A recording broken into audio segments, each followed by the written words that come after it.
اور ہم نے بنی اسرائیل کو سمندر کے پار اتارا تو وہ ایسے لوگوں کے پاس جا پہنچے جو اپنے بتوں کی عبادت کے لیے بیٹھے رہتے تھے۔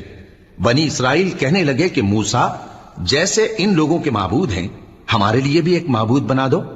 فرمایا کہ تم بڑے ہی جاہل لوگ ہو، یہ لوگ جس شغل میں پھنسے ہوئے ہیں وہ برباد ہونے والا ہے، اور جو کام یہ کرتے ہیں سب بےہودہ ہیں۔ فرمایا کیا میں اللہ کے سوا تمہارے لیے کوئی اور معبود تلاش کروں؟ حالانکہ اس نے تم کو تمام اہل عالم پر فضیلت بخشی ہے۔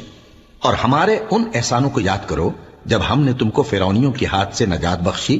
وہ لوگ تم کو بڑا دکھ دیتے تھے، تمہارے بیٹوں کو تو قتل کر ڈالتے تھے اور بیٹیوں کو زندہ رہنے دیتے تھے، اور اس میں تمہارے پروردگار کی طرف سے بڑی آزمائش تھی۔ اور ہم نے موسیٰ سے 30 رات کی میعاد مقرر کی اور 10 راتیں اور ملا کر اسے پورا چلہ کر دیا، تو اس کے پروردگار کی 40 رات کی میعاد پوری ہو گئی۔ اور موسیٰ نے اپنے بھائی ہارون سے کہا کہ میرے کوہ طور پر جانے کے بعد